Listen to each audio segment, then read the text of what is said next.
The committee will come to order.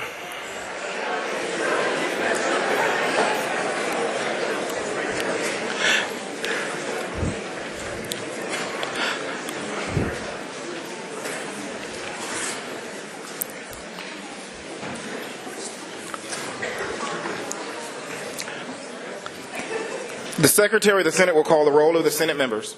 Senator Atkinson, Senator Brooks, Senator Cancella, Senator Cannizzaro, Senator Dennis, Senator Dondero Loop, Senator Gansert, Senator Goicoechea, Senator Hammond, Senator Hansen, Senator Hardy, Senator Harris, Senator Kieckeffer, Senator Orenshaw, Senator Parks, Senator Pickard, Senator Ratty, Senator Scheibel, Senator Settlemeyer, Senator Spearman, Senator Woodhouse.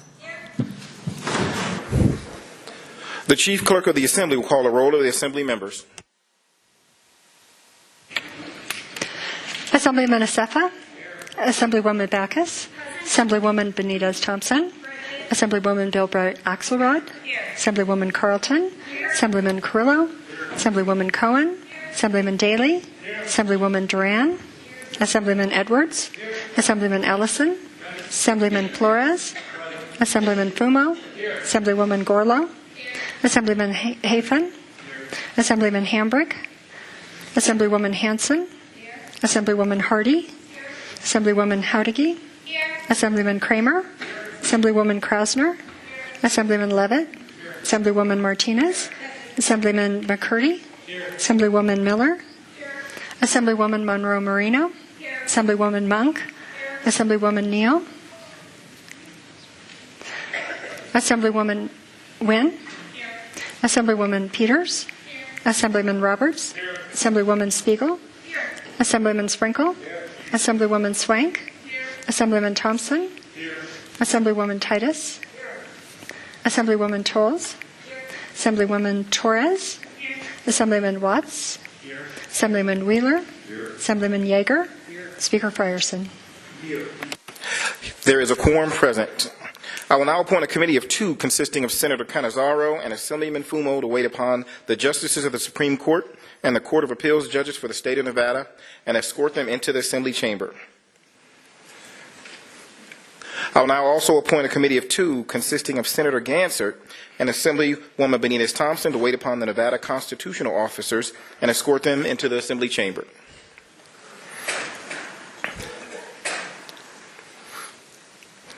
I'll now appoint a committee of two consisting of Senator Dennis and Assemblyman Wheeler to wait upon Kate Marshall, Lieutenant Governor for the state of Nevada, and escort her into the Assembly chamber. The committees will be about their business.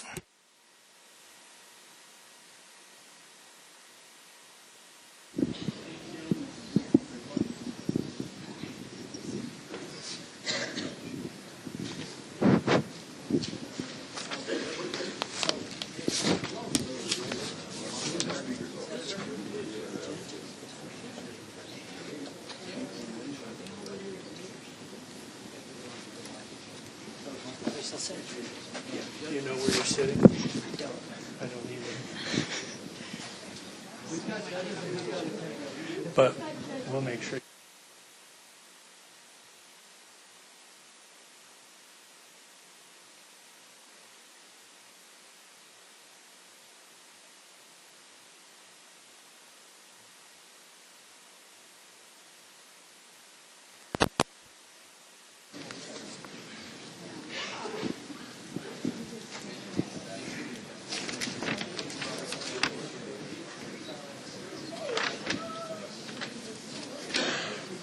We'll do Kate Marshall first. Okay. After Kate.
Mr. Speaker, the Honorable Kate Marshall, Lieutenant Governor for the state of Nevada, is at the bar of the Assembly. The appointed committee will escort the Lieutenant Governor to the Speaker's rostrum. Please rise.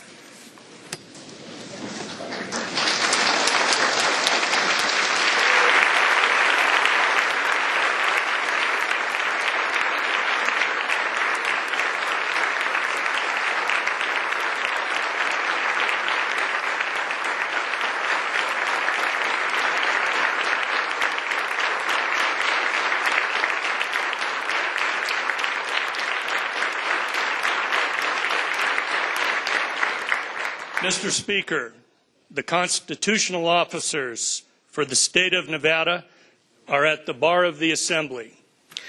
The appointed committee will escort the constitutional officers to the chairs in the Assembly chamber.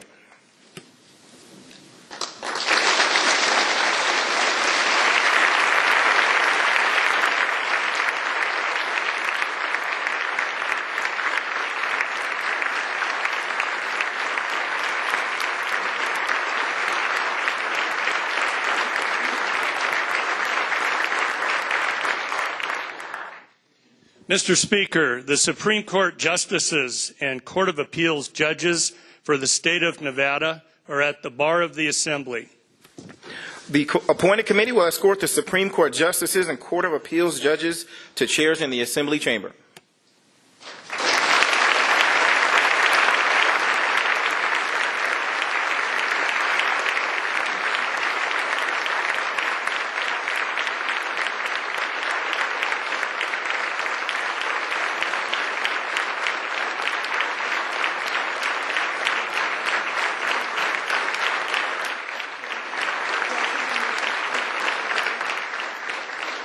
Let's have him come down. Please remain standing for the invocation by the Reverend Brent Hoy Bianchi, chaplain at Renown Health. Let us pray. Holy One, we begin tonight with an invocation. We begin by calling upon you. For some, an invocation is a way to deem holy what has already been decided. Tonight, we are not seeking your approval of decisions already made. We, as leaders and citizens of the state of Nevada, call upon you to keep us open so that we may see what is holy all around us.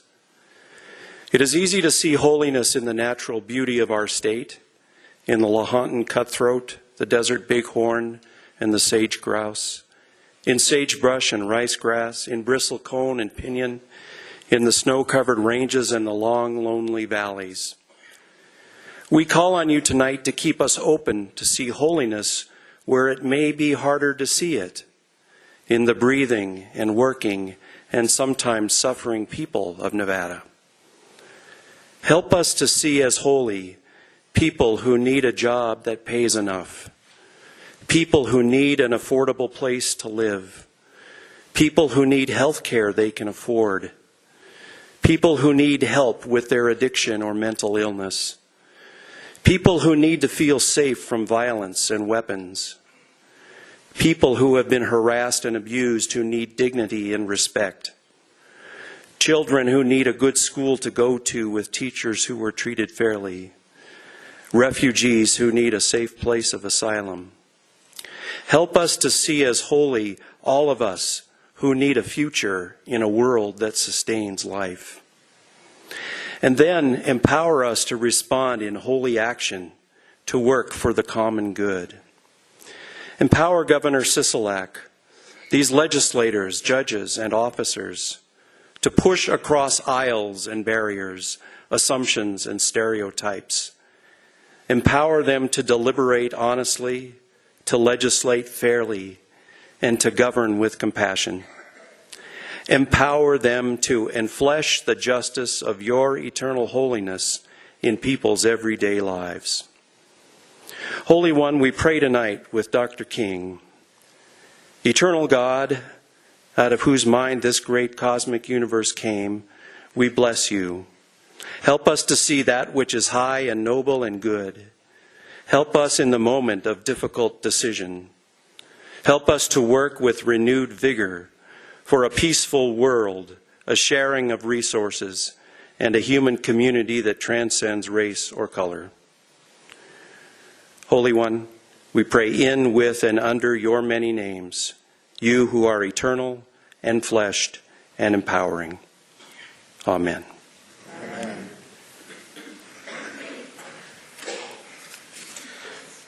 Please remain standing for the presentation of colors by the Nevada Army National Guard and Air National Guard Color Guard.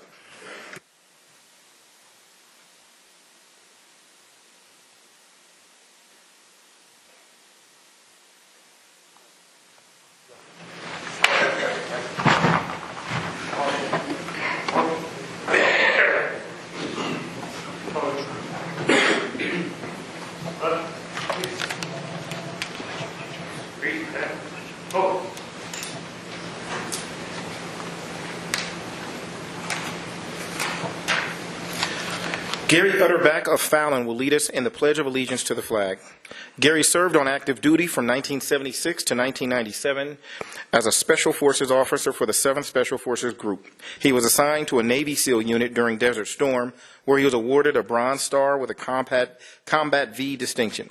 Gary moved to Nevada following his military career, where he served 5 years as a state veteran representative with the Department of Employment, Training, and Rehabilitation, and another 5 years with the Department of Veteran Affairs.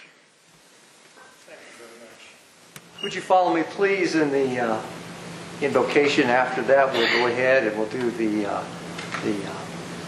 Pledge of Allegiance. Address the flag, please. I pledge allegiance to the flag of the United States of America and to the republic for which it stands, one nation, under God, indivisible, with liberty and justice for all. Thank you. Please remain standing while Christina Bourne sings the national anthem.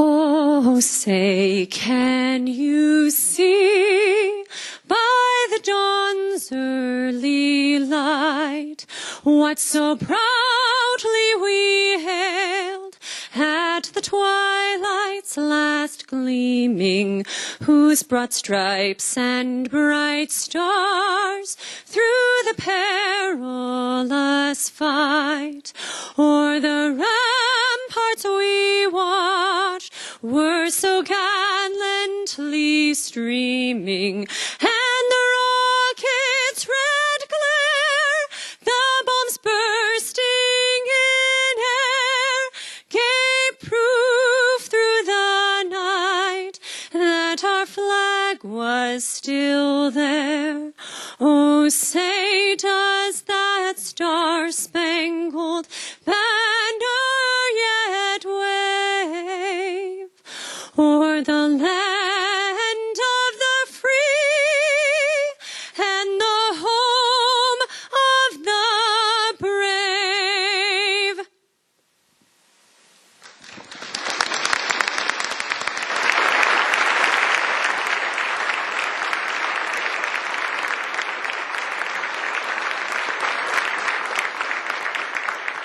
Please join me in thanking the Nevada Army National Guard and Air National Guard Color Guards.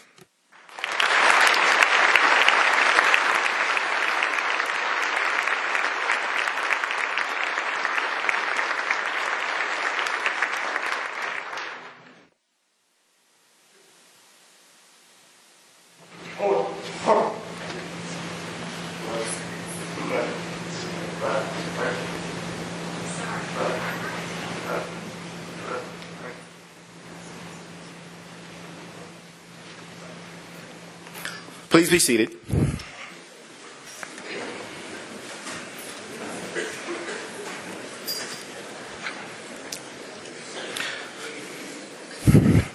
The Mark Twain Elementary School Choir will now sing America the Beautiful and God Bless America.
please join me again in thanking Ms. Christine Bourne and the Mark Twain Elementary School Choir.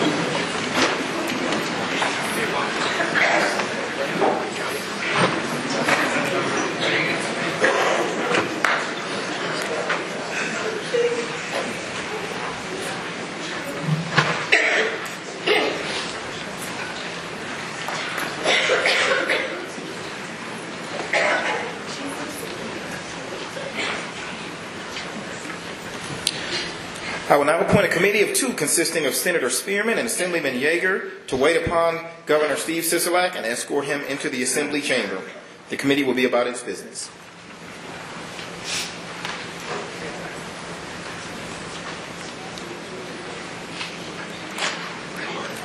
I'd ask everyone at this time to check their cell phones and make sure they're turned off in silence. It'd be a really bad time for the phone to go off.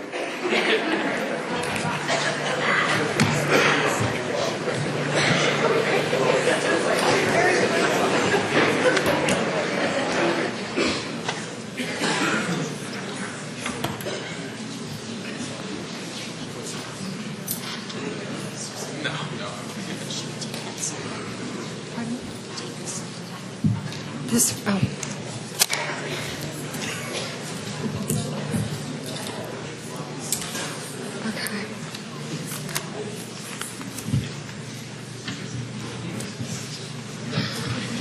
Just a. Okay.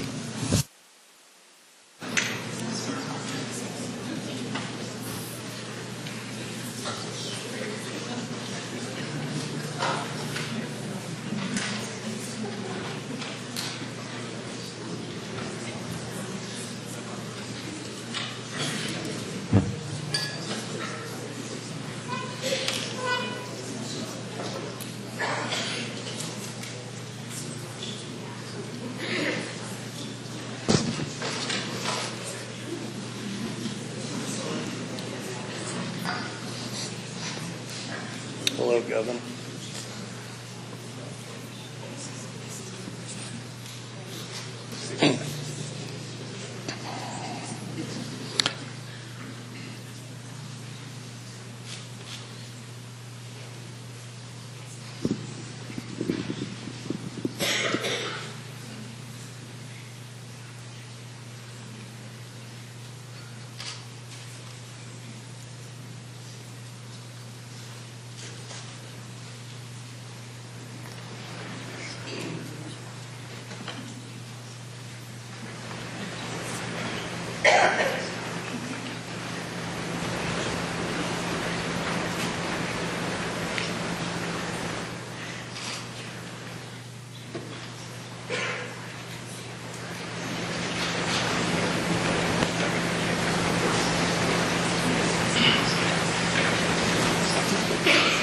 Mr. Speaker, His Excellency, the Honorable Steve Sisolak, Governor of the State of Nevada, and First Lady Kathy Sisolak are at the bar of the Assembly. The appointing committee will escort Governor Sisolak and First Lady to the Chief Clerk's rostrum. Please rise.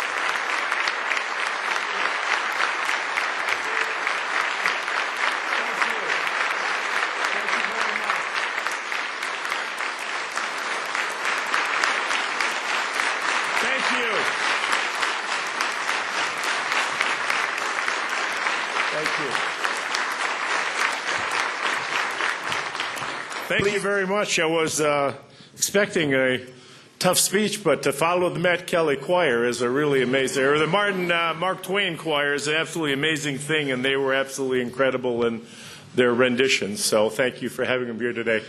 Mr. Speaker, Majority Leader, Legislative Leadership, Madam President, distinguished members of the Legislature, honorable justices of the Supreme Court, constitutional officers, honored guests, thank you all for joining me here this evening.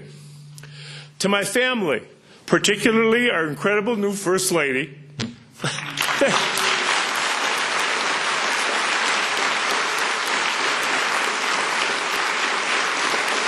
thank you for standing with me on this journey and for guiding me through this next chapter. I also want to take a moment to recognize a great Nevadan who passed away recently. Left behind a legacy of fighting for the Silver State, former Governor, United States Senator Paul Laxalt.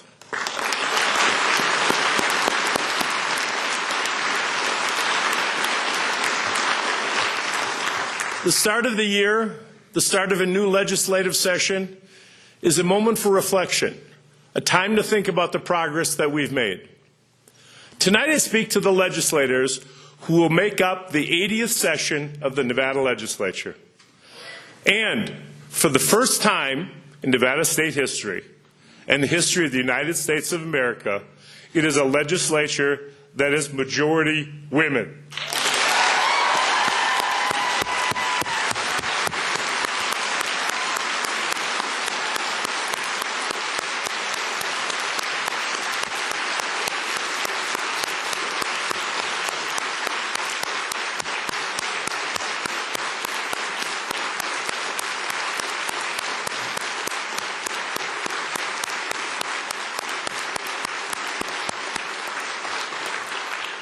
Tonight we are joined by the newly elected and appointed women who took a leap this past year and together made history.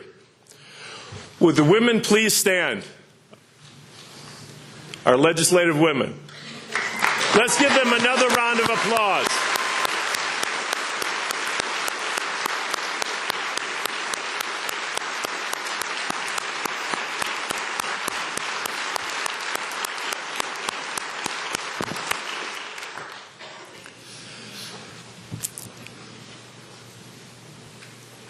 This is a milestone that's been generations in the making. Thanks to women like Dina Titus, who served not only in this legislature, but has gone on to represent us in the halls of Congress. And tonight we're joined by two of the pioneers who helped make it possible. Barbara Buckley, the first woman to serve as the Speaker of the Assembly, and Sue Wagner, the first woman to serve as Lieutenant Governor of the state of Nevada. Barbara and Sue, would you please stand?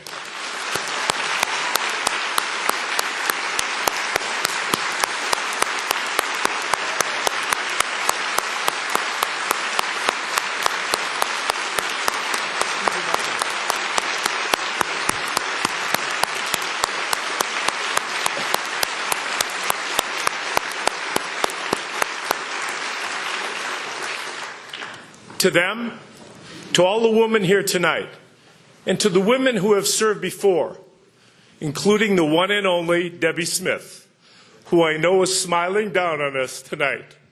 This night belongs to you.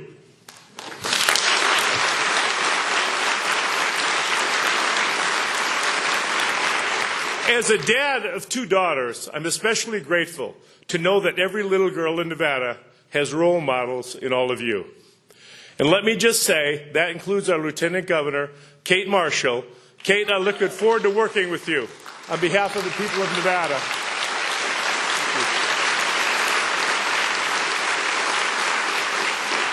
And that work is important because for the last decade, our economy and our families have faced some of the hardest economic times. Tonight, we can acknowledge the progress that's been made, and that's important to do. But before we get lost in the celebration, we have to remember our families who haven't felt the recovery. Those who are still working two jobs, who are worried about paying for their kids' college education or a medical bill for their parents. The budget and priorities that I will outline tonight are focused on this objective, making sure that Nevada's economic recovery reaches every family, that our schools prepare every child to reach their potential, that our healthcare system is there for every Nevadan that needs it.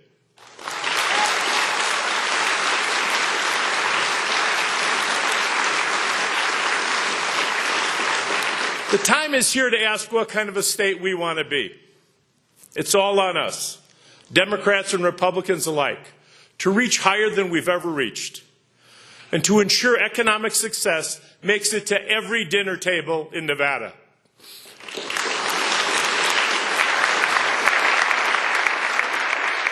And so, while we have work to do, I stand before you, and I am proud to announce that the state of the state is full of opportunity.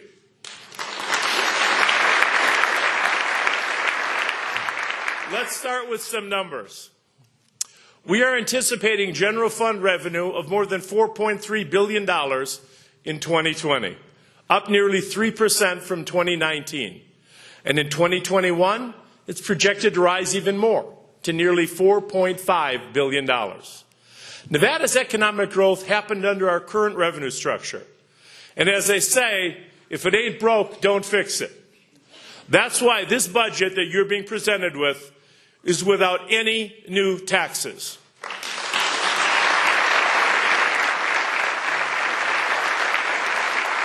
Let me say that once again to be clear, this balanced budget does not contain any new taxes. While revenue is up today, our history tells us what economic downturn can bring in terms of pain. At the height of the Great Recession, difficult choices were made, including cuts to education, medical services, and job training, at the very moment people needed them most. Then Speaker Barbara Buckley sponsored legislation to require the governor to reserve 1% of our total anticipated revenue for the rainy day fund. As she put it, creating programs in good times to slash them in bad times is senseless. She's right. This isn't only fiscally responsible, it's the right thing to do. Besides, how can we tell our children to save their money for a rainy day if government doesn't even do it themselves? Last year marked the first time since the law was passed in 2011 that Nevada lived up to that commitment. And today, I pledge to make this a pattern. My budget will include annual savings of $45 million for the next 2 years to preserve and grow our rainy day fund.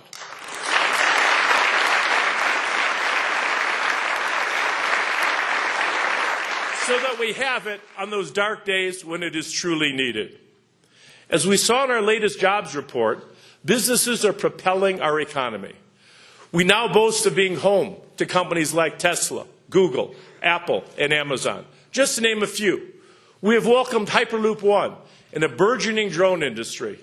And we have become ground zero for the fourth industrial revolution that will come with blockchain technology. Last fall, Tesla, Blockchains LLC, and other high-tech neighbors in northern Nevada became part of what is now known as Innovation Park, a place to incubate visionary thinkers, developers, and others who will design our future. And just last month, several of our legislators formed a caucus, a technology caucus, to review the needs of our growing tech sector and promote the success of those ventures. We are also working to ensure that we give students the skill sets required to succeed in these industries, with STEM education being more important than ever before.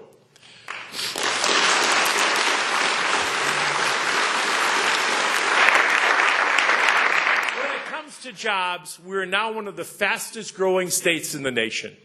Over the past year, non-farm employment has grown by more than 45,000, with gains in construction and manufacturing, education and health services, trade and transportation, and more.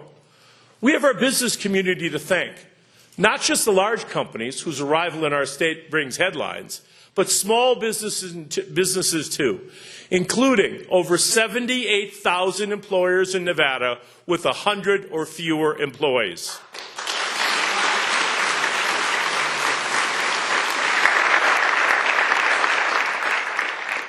As governor, I commit to work with small businesses to make it easier for them to thrive by streamlining complicated processes, eliminating red tape and needless regulations, and putting a small business advocate in the office of the Lieutenant Governor.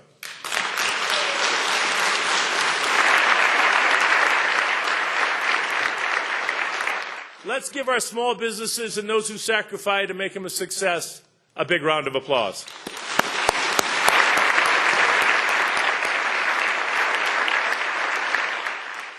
One of those rapid growing sectors is the marijuana industry. Excuse the pun of growing sectors. That's why I'm announcing that next week I will sign an executive order creating Nevada's first ever Cannabis Compliance Board, which will ensure this critical part of our state's future economy is positioned to become the gold standard in our nation. We will manage and grow this new industry, another pun, strictly and fairly, and in a way that our state can be proud of.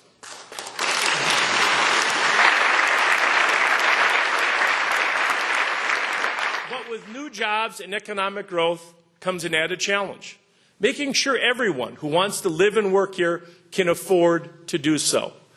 To that end, I will be supporting the recommendations creating a new program which we will offer $10 million of state tax credits per year for the creation and preservation of affordable housing.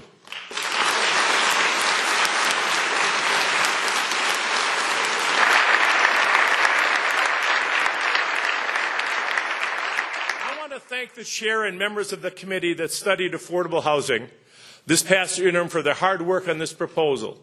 This alone won't solve our housing crisis, but it's an important first step in the right direction, and it will make a real difference in the lives of low-income Nevadans who will have a safe and secure place to call home.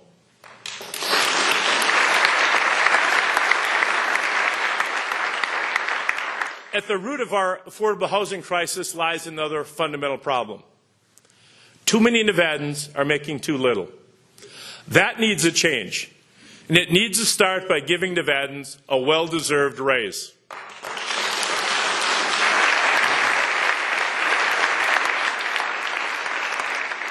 Even as our economy improves, too many folks are still working 2 jobs just to get by. Even more are living paycheck to paycheck. That's why I'm committed to working with the legislature and the business and labor communities to raise the minimum wage in our state. It is impossible for an individual, much less a family, to live on $7.25 an hour.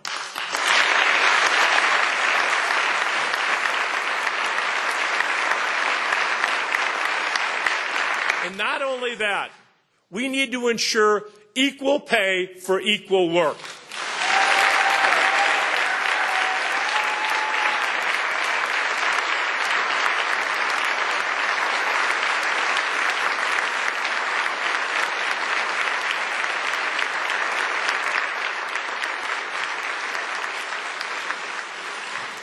And to find a consensus on paid leave for Nevada's workers.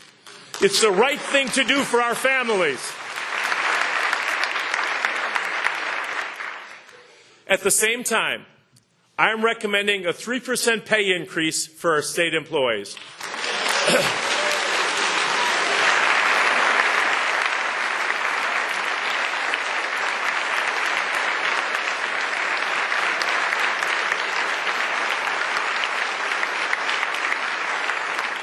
Our employees, whose work enables us to provide medical and social services to our people, assist new businesses, and keep our roads and highways safe. During the Great Recession, many of them took pay cuts or went without salary increases, but they continued to faithfully serve the state of Nevada. Their skills, knowledge, experience, and devotion have been invaluable to our state. We are in a position to give our workers a raise, and we expect great return on that investment. I also believe that they should be empowered to bargain collectively in the years ahead.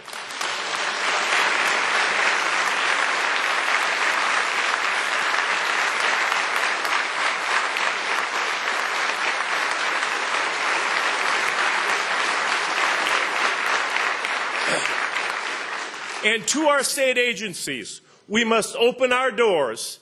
It's time to let employees know what options they have. And while on the subject of wages, I want to make one thing clear. This session, I will work to return prevailing wage to public construction jobs, as it was before the 2015 session, and most importantly, for our children's schools.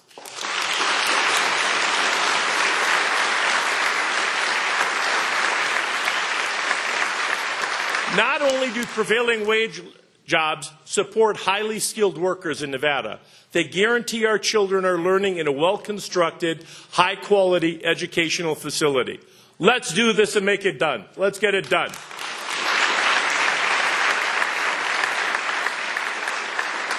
As we work to improve our wages and continue to focus on economic development, it's critical that we invest in a workforce that will be job ready. That's why I plan to increase funding for graduate medical education by $2 million per year.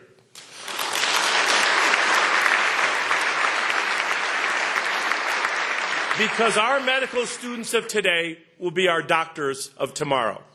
We must continue to invest in our higher education system. In addition to funding for student enrollment growth, I am recommending funding for 2 new buildings: a health and sciences building at the College of Southern Nevada,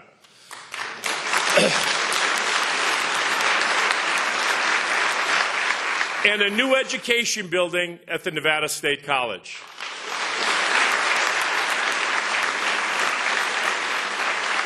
When we invest in building these places of learning, we create educators and medical professionals of tomorrow. And I appreciate NSHE's efforts to improve our overall graduation rates and student success. Obtaining that degree or certificate is challenging for many students. That's why we will increase funding for Nevada scholarship programs to open new opportunities for thousands of Nevada students to earn their degrees and workforce credentials.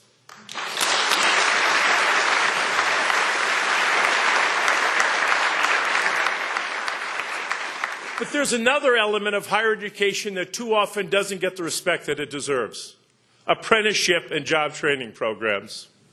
Success doesn't always have to start with a 4-year degree. Quality job training programs, apprenticeships, business partnerships, and community college degrees can help Nevadans of all ages get the skills they need for the jobs that are out there today. That's why I am recommending increased funding for career and technical education to serve an additional 2,000 students.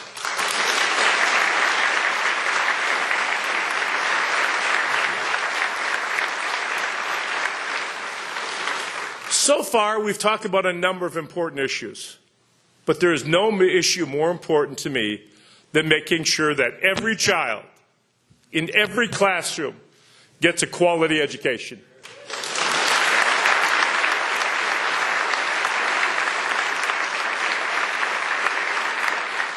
And you know what? That starts with having a great educator at the front of that classroom.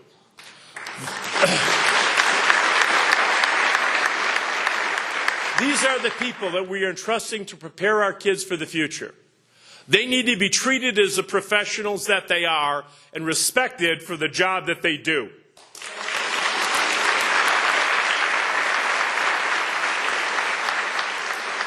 Please join me in showing them our appreciation with another round of applause.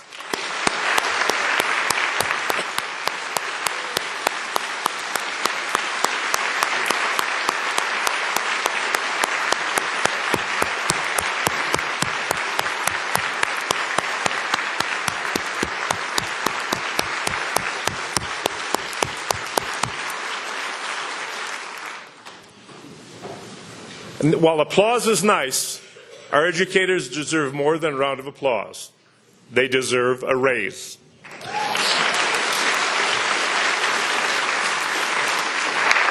It has been over a decade since the state last directly funded a raise for our K through 12 educators. Tonight, that's going to change.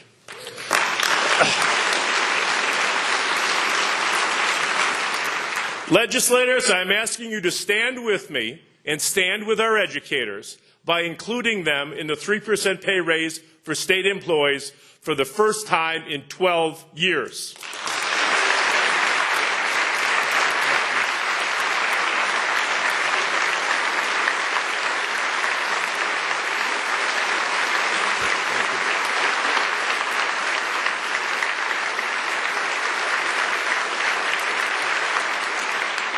Right now, too many teachers have been forced to dig into their own pockets to make sure their students have basic supplies like markers, pencils, and erasers. It's a beautiful sign of their commitment, but it's grossly unfair. So, I am proposing additional funding to reimburse teachers for supplies that they need in the classrooms, raising the total from $100 per teacher to $180 per teacher.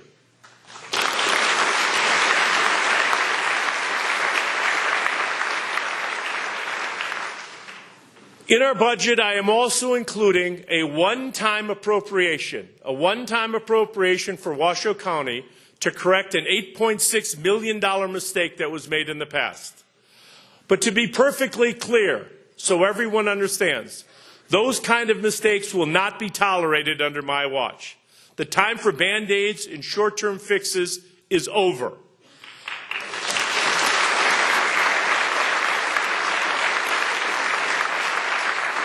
I also look forward to working with legislative leadership to review decades-old Nevada plan to ensure that tax dollars for education follow the student.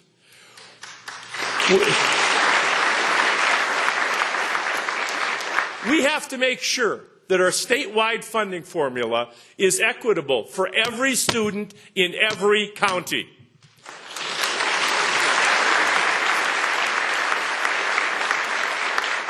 My recommended increase in funding for the new Nevada plan will increase the funding from $36 million per year to $70 million per year, meaning that an additional 28,200 at-risk students will receive the academic support that they need, deserve, no matter what school that they attend.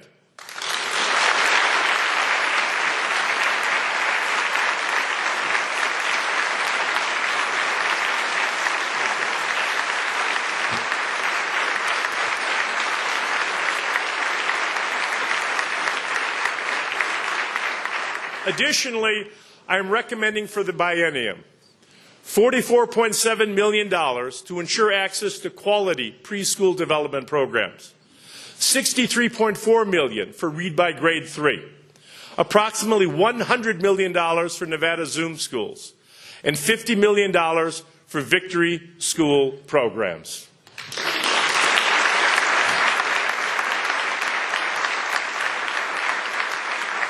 Because not only do we ask our educators to teach our students, we rely on them to keep our students safe as well.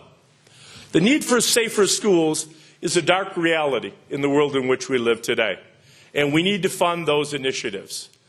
I want to thank the statewide School Safety Task Force for their hard work in identifying key proposals to enhance security at our schools, including more police officers and funding for additional social and behavioral health workers.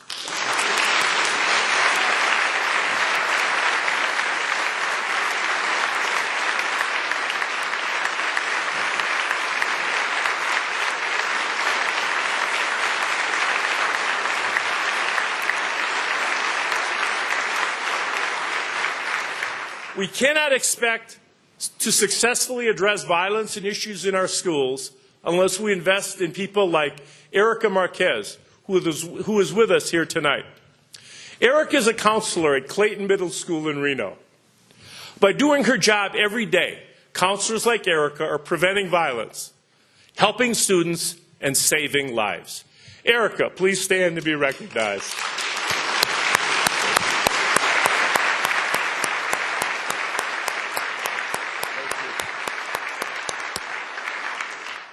That's why a portion of the 10% marijuana tax will go towards preventing violence in our schools.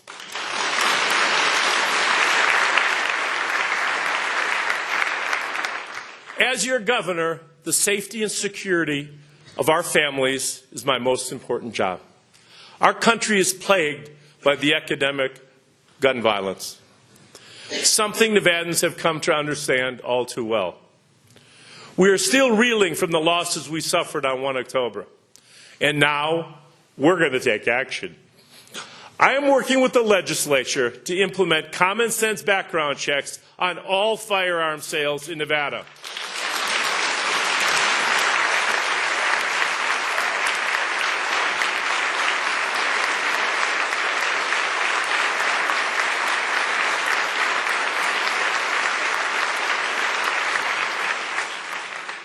We will outlaw bump stocks.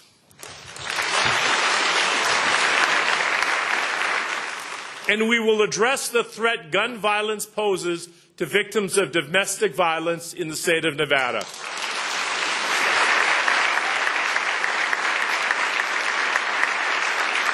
Those subjected to restraining orders should not be allowed to buy a firearm.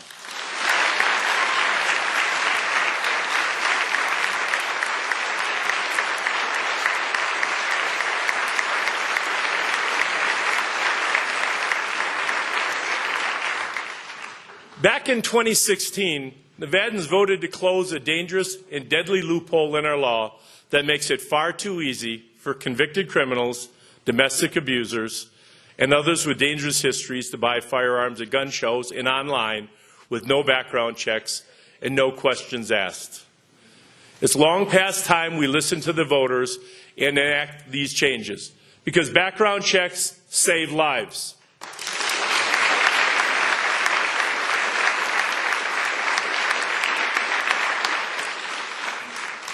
Along with the need for a safe Nevada is the need for a healthy Nevada. As public servants, we have a responsibility to promote the health and well-being of Nevadans who sent us here. Let me start by saying, as long as I'm in office, Nevada will continue to support and defend the Affordable Care Act,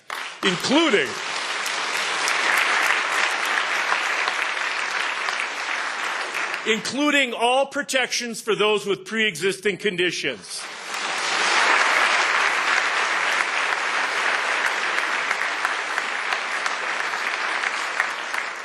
That's why I am proud that Nevada has signed on to an amicus brief asking the courts to prevent the Trump administration from rolling back the Affordable Care Act's requirement that employers include birth control coverage in their health plans.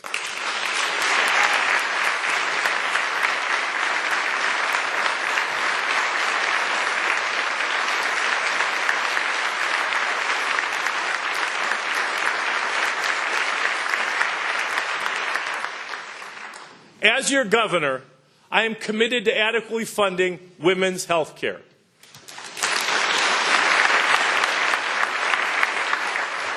Currently, Nevada ranks last in the nation in the number of women who have a dedicated health care provider.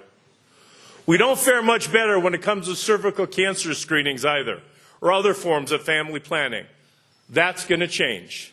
And that's why we will be allocating $3 million per year to provide more of these life-saving services statewide.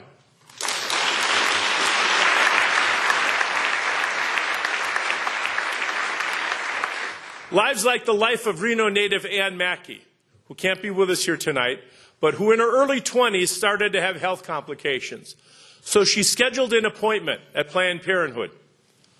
During that visit, they found early signs of cervical cancer that had gone undetected. Today, 20 years later, Ann is doing well and credits that Planned Parenthood visit with saving her life.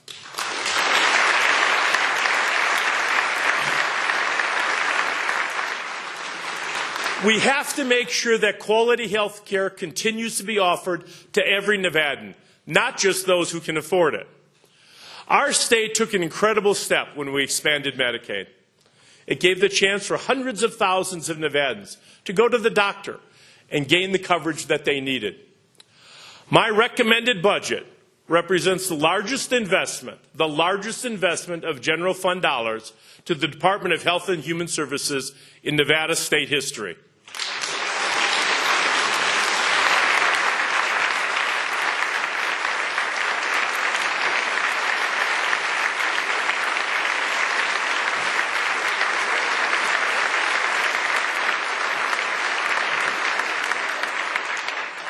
Here's how. First, by increasing Medicaid reimbursement rates for neonatal and pediatric intensive care units, we can provide for our youngest patients and make sure that they have access to the quality health care services that they need.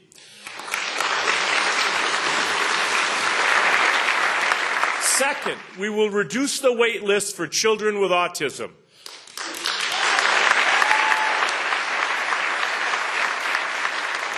So that they can get the assistance that they need.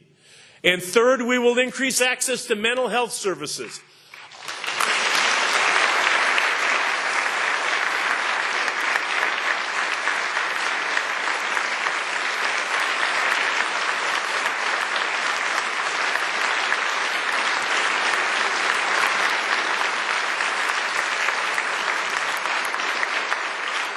Upping the hours that our mobile crisis units operate. And finally, too many families and individuals struggle with substance abuse. We can and should do more and make the healthcare system work for everyone. People like Nikki and Caden Yowell from Winnemucca, who are here with us tonight. Nikki lost her husband, and Caden lost his dad to substance abuse. What Nikki and Caden have faced is unimaginable. But sadly, it's all too common. We can no longer allow this epidemic to plague our communities and destroy our families. It's time to fix it. Please stand. Thank you.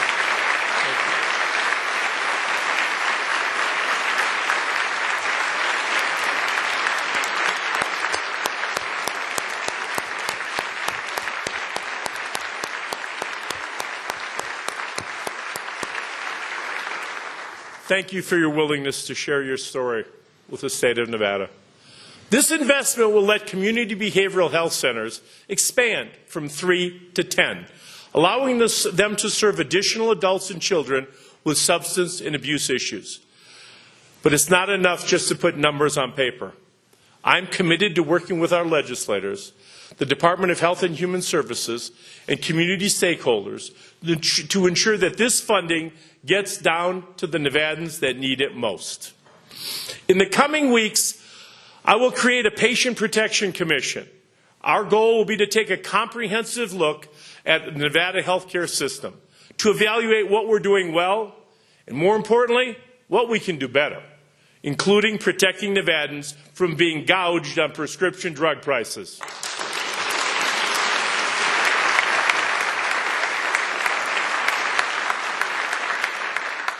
Now let me turn to another important issue. I'd like to ask all of our active military and veterans, including Brigadier General William Burks and Lieutenant Colonel retired Gary Utterback, who led us in the pledge, to please stand and be recognized.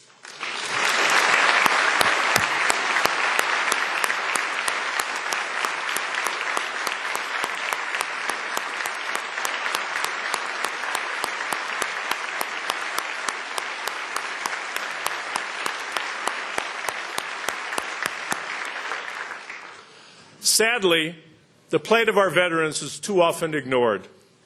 These are the heroes who risk their lives for our country and our state, and yet they don't always receive the support they need when they come home. For example, we have an estimated 5,000 underserved veterans in the Fallon and Prump service areas, a number that triples if we consider family members that are eligible for that service. And we know that veterans, like others in rural areas, have difficulty accessing health care services. They also face poverty and homelessness and substance abuse. But services are available only if they can access them. That's why we are adding additional veteran service officers to help them access the federal benefits they deserve, which is more than $114 million in federal funds annually, that will improve the quality and care of their life for our veterans and their families.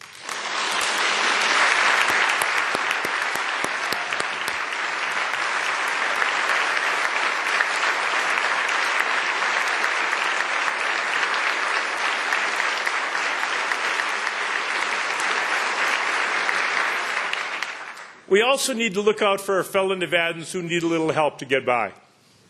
From our foster families To our elderly residents who rely on food from Meals on Wheels, I want you to know that you are not forgotten and you are not left out of this budget. This year, we will increase funding for Meals on Wheels by more than $800,000.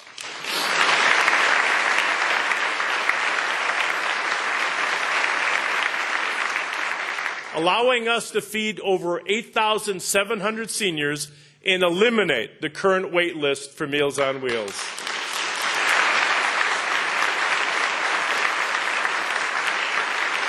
And then, for the over 2,000 foster family homes across our state, we're going to increase funding to help foster parents better cover the costs of child care.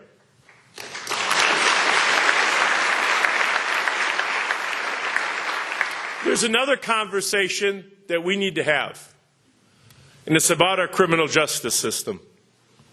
We cannot continue to do the same thing and expect different results. We can be tough on crime and still reduce recidivism. We can lock up violent criminals and work to identify the low-level offenders who are ready to earn their second chance. That's why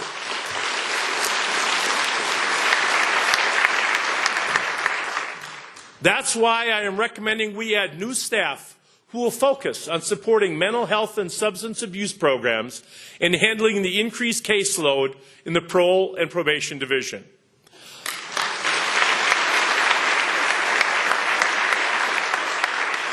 This will be coupled with an increased investment in a pilot program aimed at providing educational and training skills for inmates. First championed by then Senator Aaron Ford. In the first year of this program, over 80% of the inmates enrolled graduated with either credits going towards a traditional degree or a pre-apprenticeship experience.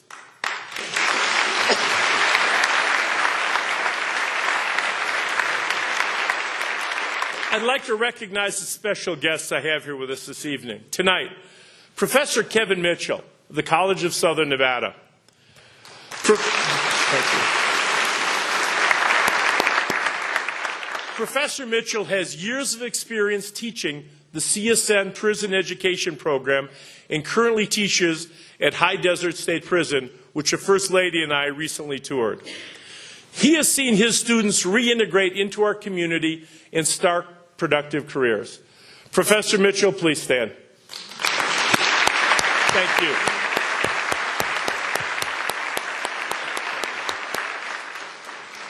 This additional investment will reduce the rate of recidivism, save our state tax dollars, and make our streets safer.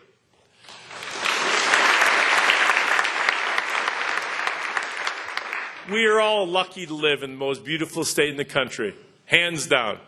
But to keep it that way, we need to recognize the serious environmental threats facing our state. Let me be clear. I will not spend a single second debating the reality of climate change.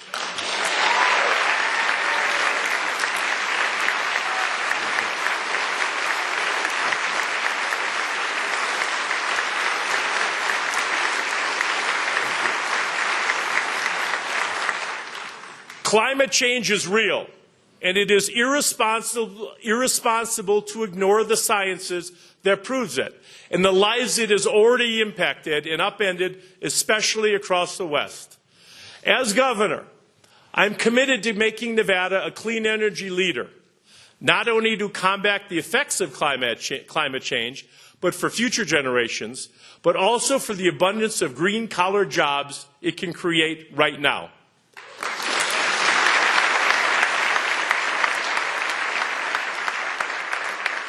Nevada used to lead the nation in producing renewable energy. Sadly, we've fallen behind. Take our renewable portfolio standard. We used to be #1, and now we're not even in the top 10. That's why I strongly support the goal of achieving a minimum 50% in renewable energy by 2030.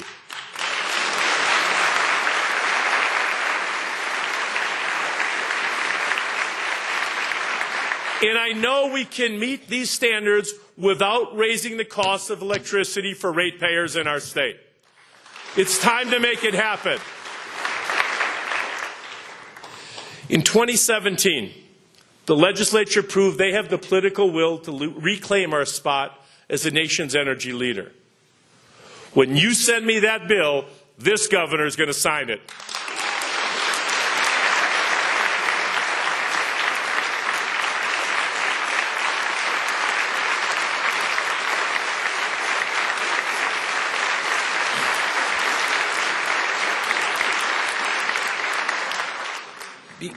Because allowing Nevada to lead when it comes to renewable energy isn't just good for job growth or energy rates. It helps preserve and protect Nevada's incredible natural beauty. We have some of the nation's most amazing public lands in our state. These lands contribute to the state's unique beauty, connect us to our past, and are the driving force behind our thriving eco-tourism industry. We must continue to protect these irreplaceable treasures.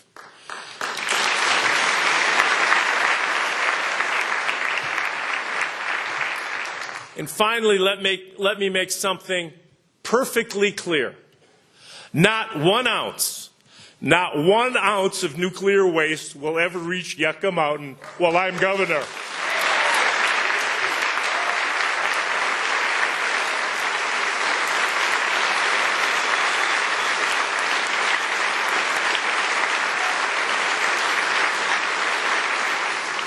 Not on my watch. We will work hand in hand with our congressional delegation and use every resource possible to stop the federal government from turning our state into their nuclear waste dump. It is not going to happen. One thing remains clear across all these proposals. When you invest in Nevadans, the return can be immense. That's why I am opening a governor's office for new Americans, which will support our newest neighbors, help them navigate government services, build new businesses, and let them know they are truly welcome here in the state of Nevada.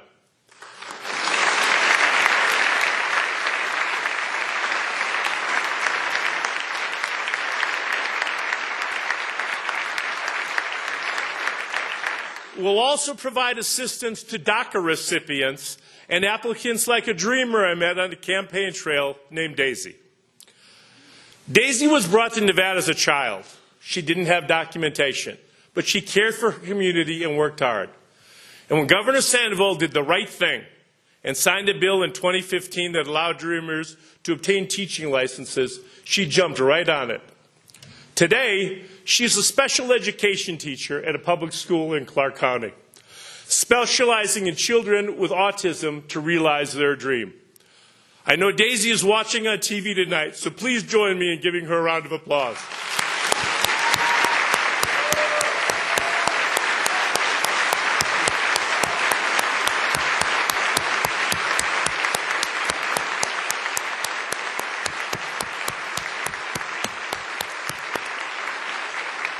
Thank you, and thank you, Daisy. The Governor's Office for New Americans is for people like Daisy, who invest in the future of our community every day. We need to make sure each and every voice is heard at the Capitol, in our communities, and at the ballot box. This past November, Nevada made it clear that they support automatic voter registration. Now it's on us to get it done. So I look forward to making this a reality, alongside Secretary of State Barbara Sagaski and the legislature. Thank you, Barbara.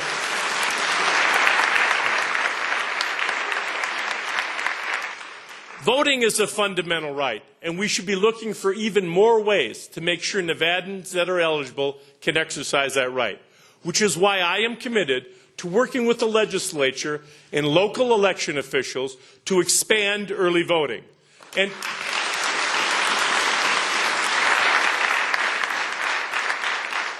to implement same-day voter registration.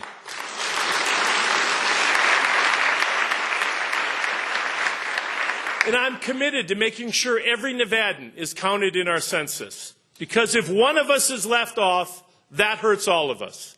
That's why I am recommending additional funding for in-state efforts to ensure all Nevadans are counted.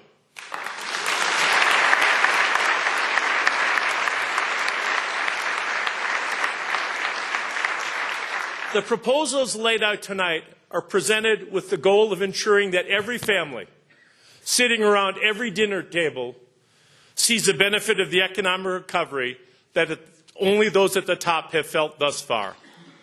Those in this room might not agree on everything. For example, some here might cheer for the wolf pack.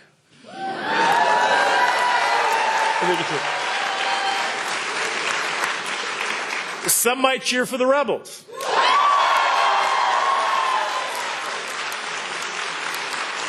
But I think we can all agree that the Golden Knights are the best hockey team in the country.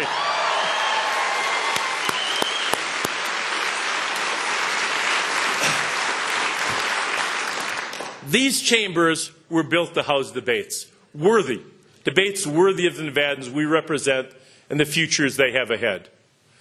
But in those debates over the paths we take, we must not forget what can happen when civil discourse turns into partisan gamesmanship. It's the people, our citizens, who ultimately lose. Look no further than what's happening in Washington, D.C., where federal workers, including 3,000 of our fellow citizens, have become pawns in a political battle. Nevadans deserve better, and we owe it to them and to this great institution to show to the rest of the nation how this is done.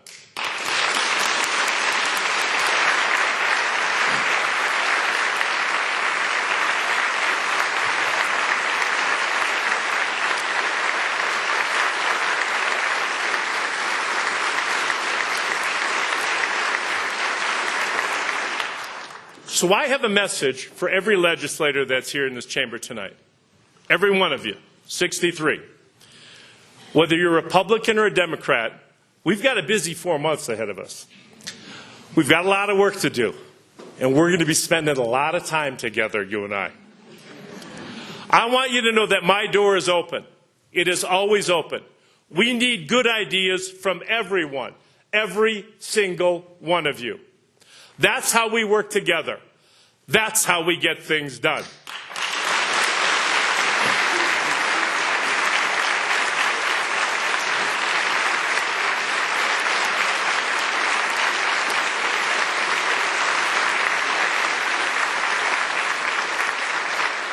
That's how we build an even stronger Nevada. Because I know when every Nevadan has the opportunity to succeed, our state will reap the benefits. That will be my mission as your governor. And the chance to see it through is the honor of a lifetime. Thank you all. God bless you. God bless the great state of Nevada. Thank you. Thank you. Thank you. Thank you. Thank you.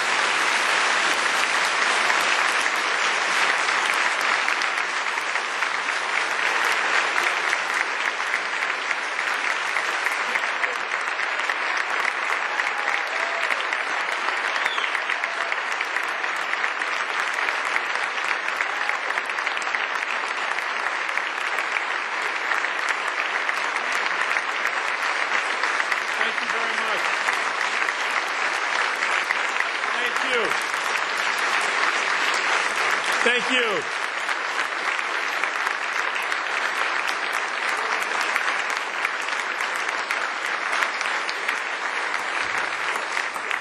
Thank you all. Have a great evening. And God bless the state of Nevada and each and every one of you. Have a great night. Thank you.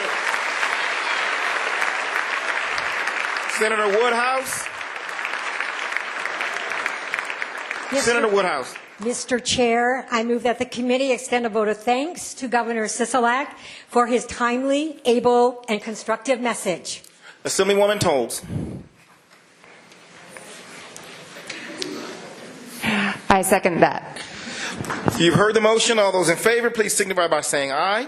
Aye. Opposed, nay. Motion carries.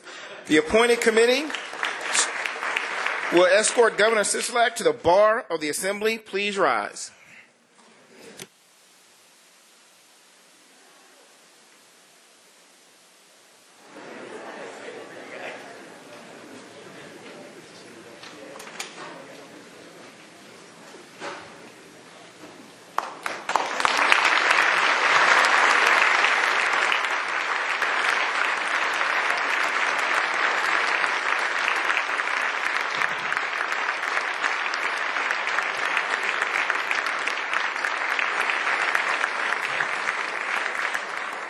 The appointed committee will escort the justices of the Supreme Court and judges of the Court of Appeals to the bar of the Assembly.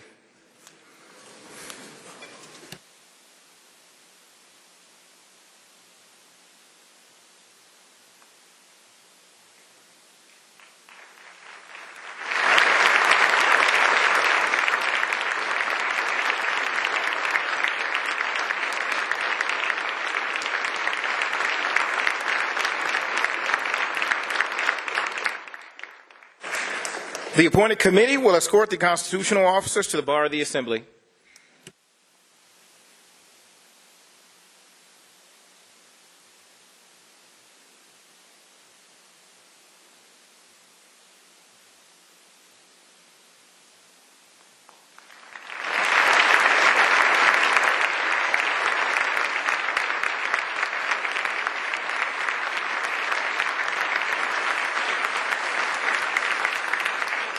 The appointed committee will escort the lieutenant governor to the bar of the Assembly.